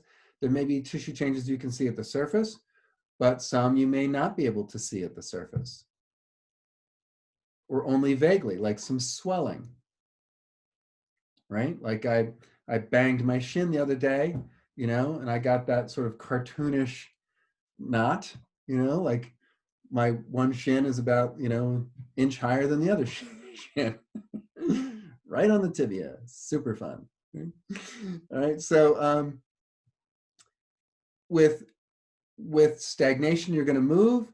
With deficiency, you're going to build. But, you know, again, you always have to be looking at the pulses. If the pulses are primarily weak and thin, you're going to need to build. If the pulses are primarily full, overflowing, choppy, slippery, you're going to have to move. And then obviously look at the tongue, right? So chi stagnation, unpredictable, moves around, right? Changes in time and space, worse with stress and emotions, more dull than sharp, usually worse in the morning. Tissue changes are not always seen or felt. Blood, generally more fixed in a location, unaffected by stress and emotions, generally more strong or sharp than dull, usually worse at night, usually palpable or observable tissue changes. All right, so let's take a short break, and I'll answer John's question when we come back. Let's take like till 10 of 11. Is that okay? All right, great. So there's a question about what the mix is for an amputation in terms of chi and blood. I would really just go by the nature of the pain. Is the pain more sharp or is it more dull, right? Phantom pain, of course, is the same thing. You know, how does it, you know, what's the how in terms of how it feels? And just go by that sort of continuum. Yeah, one day I'll have to remind me later. I don't want to do it right now, but John, remind me of a treatment that when I first graduated, or when I was actually in school, I was working for an acupuncturist named Siri Barnes, who's now in Santa Rosa, California. And remind me, and I'll tell you the phantom limb pain story. Yeah. Okay, so that's chi and blood. That's basically the continuum. Again, the next thing you want to look at in your assessment after the general, what makes you better, what makes you worse, looking at the how the person relates to their experience, you know, the emotions that come up, you know, is it relatively more yang a response or a more yin response, you know, taking the time to offer the gifts of the 5 elements, looking at the CSOE, you know, getting a lot of information about what makes it better or makes it worse, which you can then put in these different silos, the first of which is the chi and blood continuum. Right, so we've covered that. Is it relatively more chi involvement, relatively more blood involvement? Is there systemic deficiency as well? Then the next thing you want to look at, which brings us to deficiency versus excess. These terms, you know, these describe the relationship between the strength of the patient's body and their zhong qi in comparison to the strength of the pathogenic factor. You know, is one overpowering the other? So sure, fit to burst. This is kind of like, you know, if chi is like the river, right? The water in the river, and the channel is like the river itself. Of course, there's no separation between the river and the water because one is the other. You know, maybe there's like a mudslide of erosion, maybe a tree falls and then leaves and twigs and other debris build up. Maybe a beaver family of beavers has built a dam there. so that there's going to be a lot more of the water above the obstruction and then less water below the obstruction, right? So that's a Schur condition in one area and a Jus deficient condition in the other area, right? So that's why channel palpation is very important. You might notice changes along the channel, along the meridian, in terms of how one responds or how the tissue feels to your fingertips in one area versus another area, maybe around the area of injury or concern, right? Maybe they had like a meniscus minor tear or a trauma to their knee, so maybe above the knee, it feels very tense and tough and tight and very overly resistant, maybe even warm. And then maybe below the knee, it's cooler, there's less tonicity, right? Less pain and discomfort, less sensation even maybe, right? So that's a good example. So I don't think I have to go too much into Schur and vacuity. They're in your notes, but it's basically, you know, Schur more often than not, unless you're dealing with an external condition, Schur conditions are mostly local. Generally, when you have a systemic Schur excess condition, it's because of an it's also an exterior or an external condition, like we would consider like the flu or a cold, or some you know, exogenous or climatic factor, wind and cold, wind and damp, wind and heat. Does this make sense? So more often than not, you know, when you're dealing with you know, orthopedic issues, most Schur conditions are going to be local. Okay. An internal Schur condition might be an excess of a certain type of food or a certain type of substance that they're ingesting, maybe alcohol, maybe Red Bulls, right? Maybe steroids, right? To recover from athletic experiences more quickly, you know, like weightlifting or contact sports. You know, a lot of baseball players, I mean, almost every professional cyclist takes steroids, almost everyone, not every single one, of course, probably fewer now than ever, but if you have any kind of, like a lot of competitive athletes do take some type of steroid, right? So that can create like an internal Schur condition, which you'll feel on the pulse as a full overflowing pulse, which may or may not be empty underneath. So, but most Schur conditions are going to be local, with the exception of people who take like some kind of supplement, and I include Red Bull in this as some kind of edge or performance enhancing substance, right? Schur conditions, obviously, I mean, Jus conditions, obviously, are pretty apparent. You know, you're going to feel it on the pulse as weak, thin, steady, unresistant, empty, right?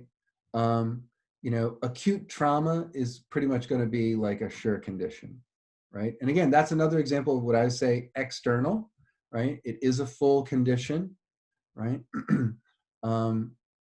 Most chronic problems are going to be, if they're Schur, fibromyalgia including, could be localized Schur, but mostly, and fibromyalgia especially, is based on an internal deficiency. The more systemic a Schur condition is, the more of an internal deficiency of the Zhengqi there's going to be concurrently that allows that to penetrate. So I've gone over, you know, Shu is like worse at the beginning of the day. Even though it describes a Yang Qi deficiency, it's a Schur of Yin, right? It's a buildup or a stagnation in one area of Yin. Plantar fasciitis is a perfect example of that. You know, people that like the hallmark symptom is I wake up I step out of bed. Those first few steps are really uncomfortable, even agonizing, right? So that is a yang qi deficiency, but there's also a blood sure stagnant condition. It's generally after some kind of like sitting or standing or lying for a period of time. You're holding a posture over time, especially repeatedly. It will more often be, at least temporarily, alleviated by some kind of movement. They get up and stretch, they get up and walk around. Oh, you know, I get up in the morning and I feel like crap. You know, my joints hurt, my feet hurt, I'm really achy, I'm also stiff. You know, it's like, but like, it's not just achy all over, like I feel it in these spots, right?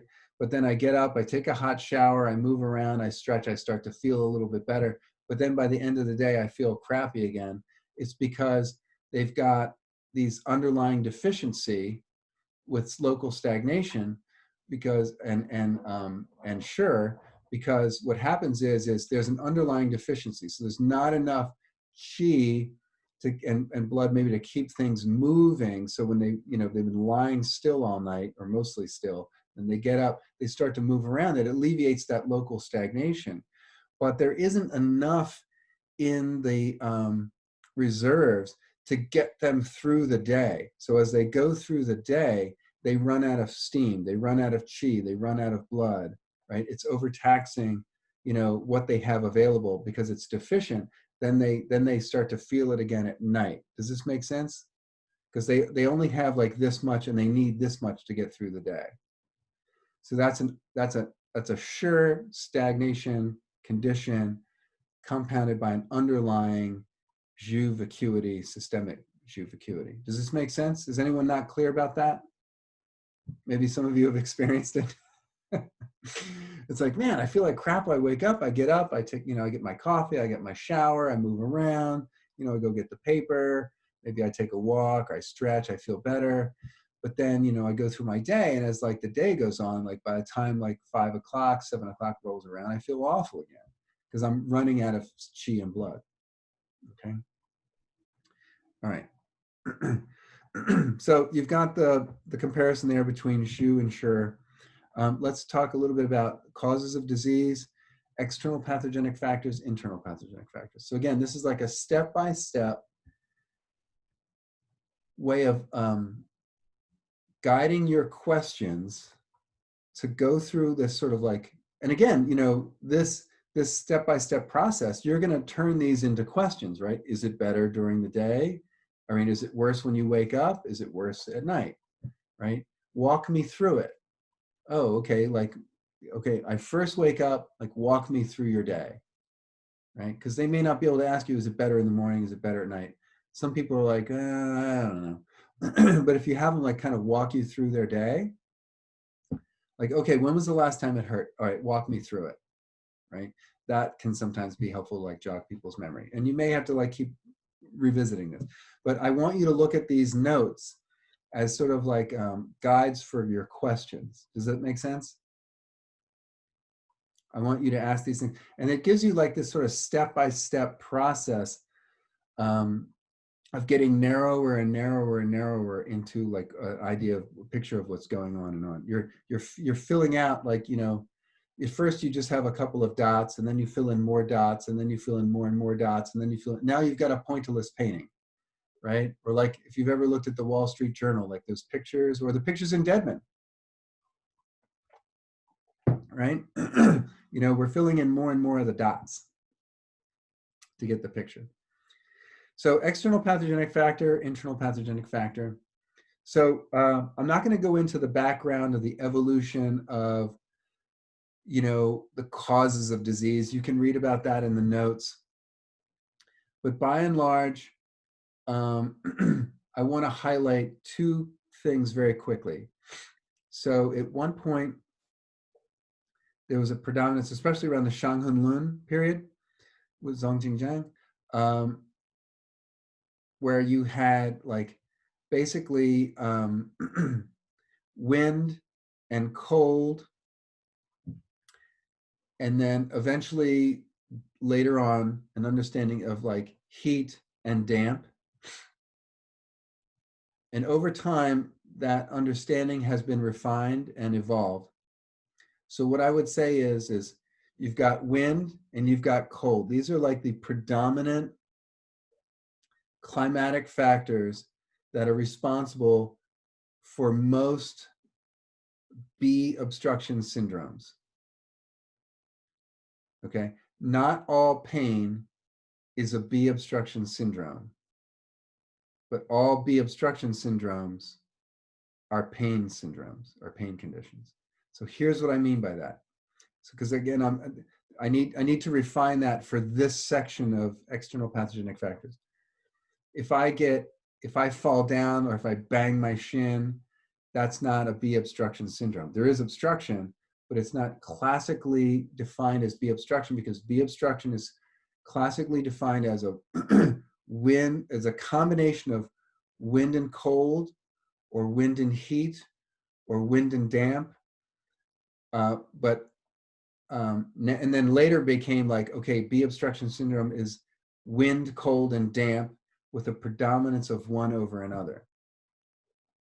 So classically, originally you had wind and cold as like the predominant cause of pain.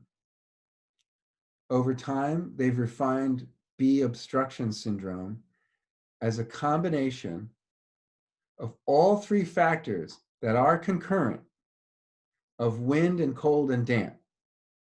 If it's just wind cold, if it's just wind damp, it ain't B from a more traditional standpoint. B obstruction syndrome, when you read about B obstruction syndrome, that is wind plus cold plus damp with a predominance of one over the other two. And we'll get into how you discern that and differentiate that. Over time, after the Song Dynasty, and it was sort of like, it was almost like Vatican II. It was like, the Imperial Academy got together and said, hey, let's revisit and refine, our knowledge and understanding of things. And they looked at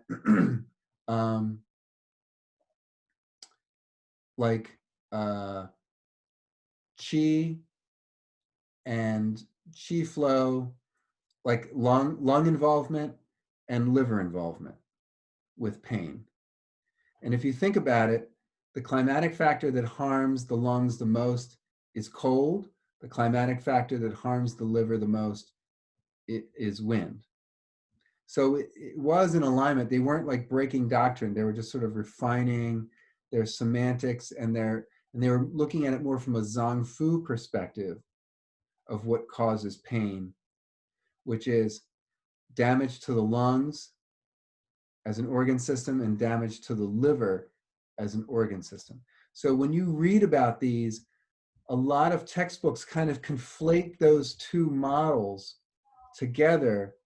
And if you're not aware of what's going on, it can be sometimes confusing.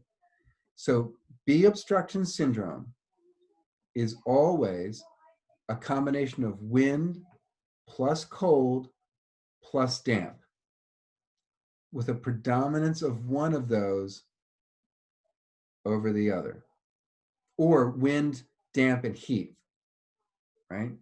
So it's either wind plus cold plus damp, or wind plus heat plus damp. That's B syndrome. You're not going to see a lot unless you're working in the tropics or places where there's like a really hot environment. You're not going to see a lot of wind, heat, damp. Mostly what we experience in these temperate climates is going to be wind, cold, damp. So that's what B syndrome is. Wind plus cold plus damp, or wind plus heat plus damp. That's B obstruction. That's a column. You have other pain syndromes that are often looked at in terms of like the lung and qi and cold component, or the liver and blood and wind component. I think I said that. Maybe I was redundant, sorry.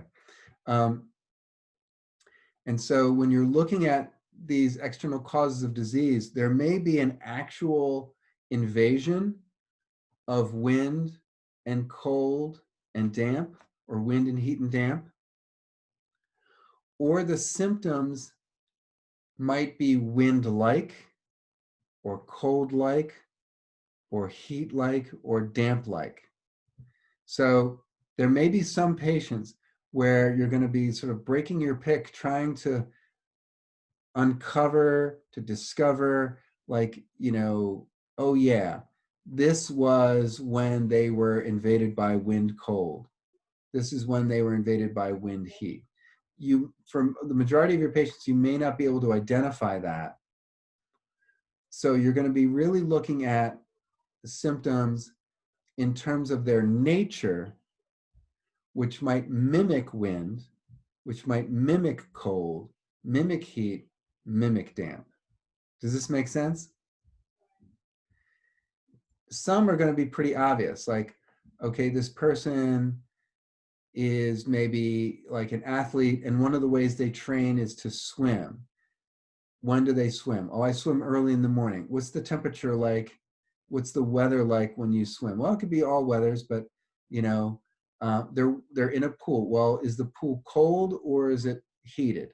It's pretty cold. Okay, so as they're swimming, they will be sweating. Their pores will open, right? All that muscular activity will generate more. It's a yang activity. It will generate more yang qi and heat.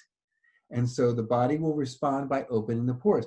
You don't know you're sweating when you're in the pool, but if you're working out really hard and you're swimming a lot, you're going to be sweating while you're in the pool. Therefore, you are exposing yourself to a potential wind-cold invasion in a damp environment. And then you go to Taco Bell afterwards, right? And now you're creating an internal damp condition, right?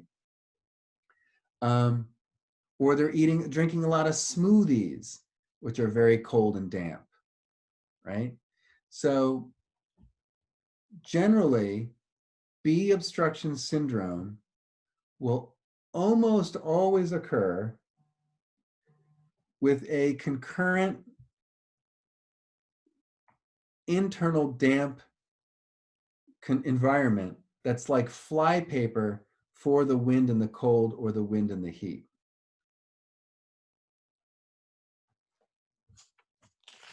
So you may be able to easily identify the invasion based on the description of a person's activity. Yeah, I run in the rain, I run when it's cold, I run when it's hot, I just run, right? So you're just going to assume that they've been invaded, and then you look at their diet. Are they creating this damp internal environment that's like flypaper for this wind and this cold to stick to? Do yourself a favor. More often than not, just assume it's there. If they live in this country for long enough, most likely it's a good bet they are eating a diet that is enhancing the amount of damp, maybe even damp heat, combined with occasional damp cold, smoothies, what have you, iced coffees, right? That's creating this environment that creates like flypaper for the wind and the cold to get stuck in the fascia. Okay.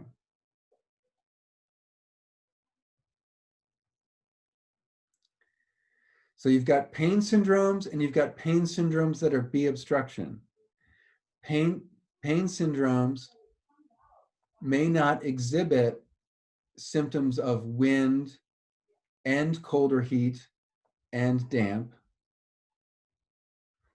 B syndromes are wind plus cold or heat plus damp, where one is generally predominant. And I've given you in your notes, starting on page 5, here's how you can differentiate the predominant presence of wind, cold, heat, and damp. What I have added is the psychological resonance that often, not always, often occurs on a psychological or spirit level when a person, when you may not be able to identify an actual like climatic factor invasion. These are like what these climatic factors may represent or resonate with on a psycho-emotional level. So for wind, it's being in the presence of change, or such change that is too intense for them ability to adapt to it. And again, think about wood flexibility, right? Wood gives us the capacity to be flexible, to adapt, to come up with a plan B, maybe to also like, blood allows us to bear the burdens of life with comfort and grace, right? So liver stores the blood. It keeps the blood where it's supposed to be when it's supposed to be. That's why it figures so heavily in the menstrual cycle. Now it's here, okay, now it's flowing out of the body. Now it's here, now it's building in the uterus, now it's flowing out of the body, right? So psychologically, can someone adapt or not adapt to the changes, like in that commercial, life comes at you fast, right? That they are being presented with. It's also wind bee, feng bee is also called wandering bee. It moves from here to there. So is a patient wanting to be somewhere else in life so intensely that it's painful for them psychologically? They don't want to be where they're at.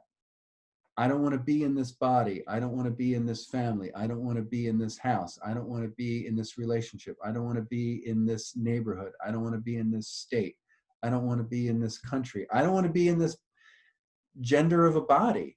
I don't want to be in this area of the world. I don't want to be born in this time, right? I'd rather have been born in the future or in the past. Like, personally, I love Star Trek. People ask me, like, why do I love Star Trek? It's because, they're living in a world where they've resolved a lot of the petty BS that we struggle with and kill each other over on a daily basis. Now, do I pine for that so much that I'm experiencing chi stagnation? Not that I'm aware of, right? Right? Oh, I would have been born, I wanted to have been born in like the Middle Ages, Why, I have no idea, but maybe some people prefer the medieval times. I like to go to the bathroom indoors, but that's just me. So, so this invites maybe I'm stuck in a mindset where I'm unable to change, right? Like, my mindset, right? Just like our internal zhengqi in relationship to the external environmental factors, because wind isn't inherently pathological. Wind is only pathological when it's either so sure that it overrides my healthy zhengqi's capacity to, prevent it from invading, right? Tornadoes, hurricanes, typhoons, severe storms, right? Caught in, like I like to watch occasionally, what's that called? Deadliest Catch, right? And you see these guys out in the Bering Sea, right? In the cold, like they have ice fog. Who would have, right? So like maybe my zhengqi is healthy, but like, the weather is just so severe that it overcomes me.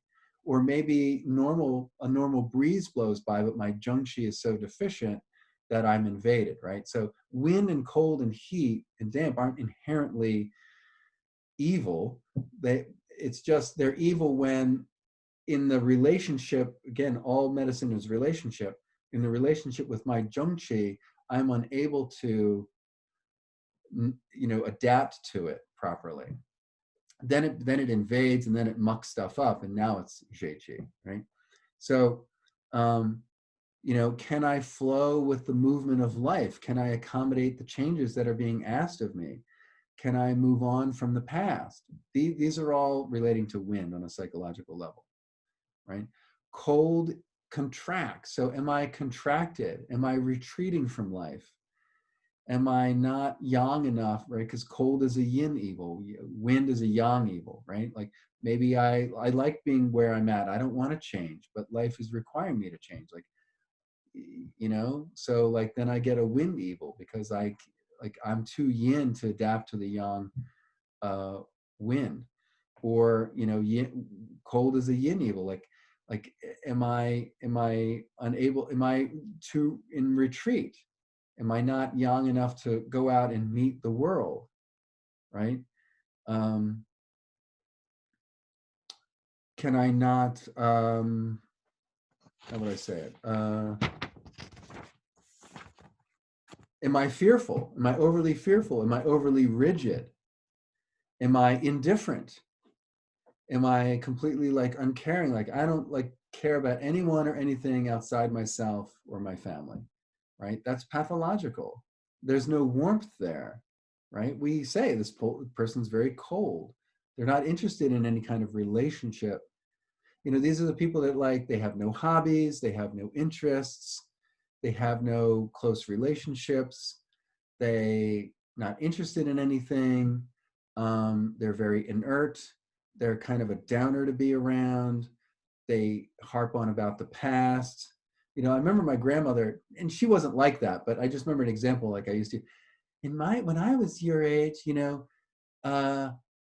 like you could get like a meal at a diner for a quarter. I'm like, well, how much did you make per hour? How much did you make in a week?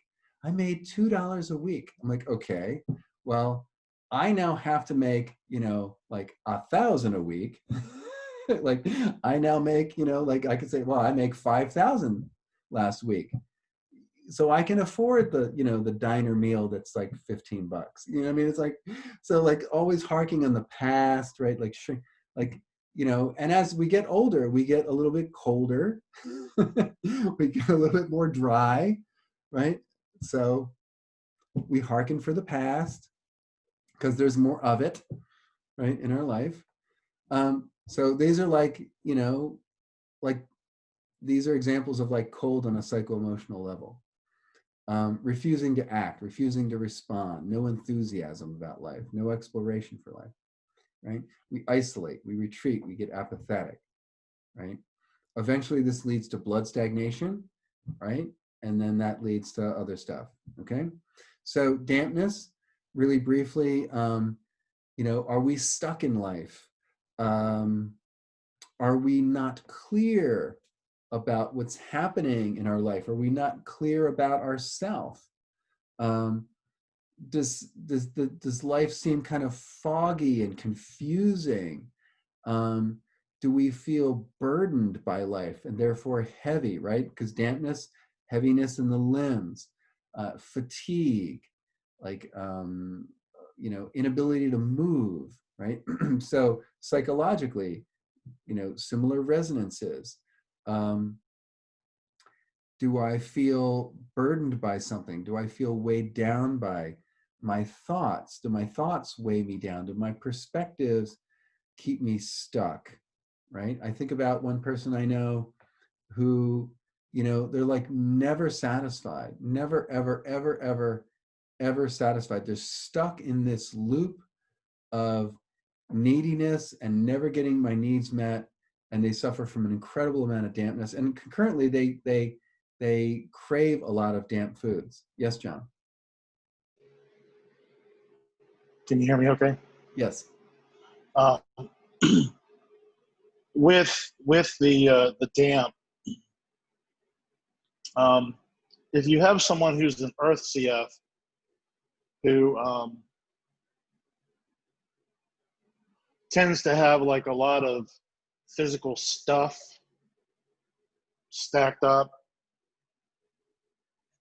Like conditions, and also like conditions, like conditions. no, like physically in their house, there's yeah, like, absolutely. like they're where like yes, they have like, hoarders. there seems to be a connection between stuff, yes, and contentment. Yes. And so the more stuff they have, or in the moment they feel contented, yes, but eventually it loses its, right. so they need more stuff. Yeah. Is that That's like atherosclerosis in your apartment. Or like, was it a bowel disease where they don't release? Yeah. Okay. Yeah. Bowel obstructions. Yeah, absolutely. Yeah. I mean, our outside mirrors our inside, or pathologically, our outside is a coping strategy to balance the internal deficiencies. So, for example, like a friend of mine, you know, she was well into her 60s before she finally admitted that she was an alcoholic, which we all knew. And she was a total neat freak. Like, and she everything had to be like in order and in perfect order, like around her house. And which is nice. I mean, she had a really nice house. But because like that was like her ability, it was like her method to compensate for the internal chaos that her whole life was like her whole life was just like this giant dumpster fire on wheels. I mean, it was just, you know, chaos, pain, craziness, drama, insanity. Right? You know, and then finally, right? And if you think about the nature of alcoholism, it's very damp and very hot. So dumpster fire behind a Kentucky Fried Chicken would be really an appropriate metaphor, right?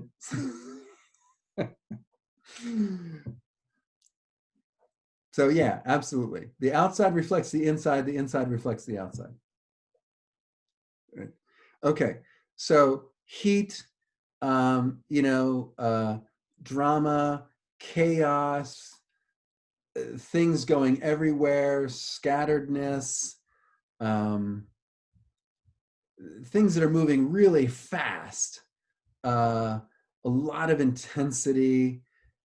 Generally, it's chaos that tends to spread among various areas of your life to other people. You get, these are the people like you kind of get close to them, and you know, it's kind of like a bonfire. It's very attractive and it's warming, but if you get too close, wow, very destructive, right? You know, so these are the people that are like often very charismatic. They you know, like warmth, like that heat, that light reaches out and grabs you. It's very compelling. You know, but like once you get close, you realize like there's no settling. There's very little yin.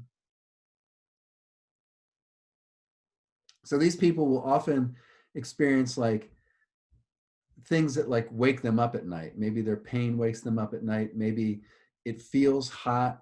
Maybe there's a lot of local or generalized heat signs.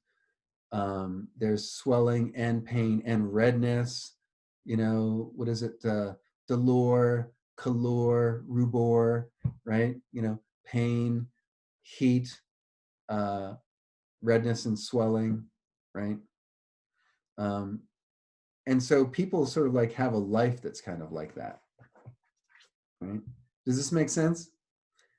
So that's, you know, more ways to kind of differentiate and to identify areas that need tending and how to tend on the spirit level as well, and the mental level as well, right?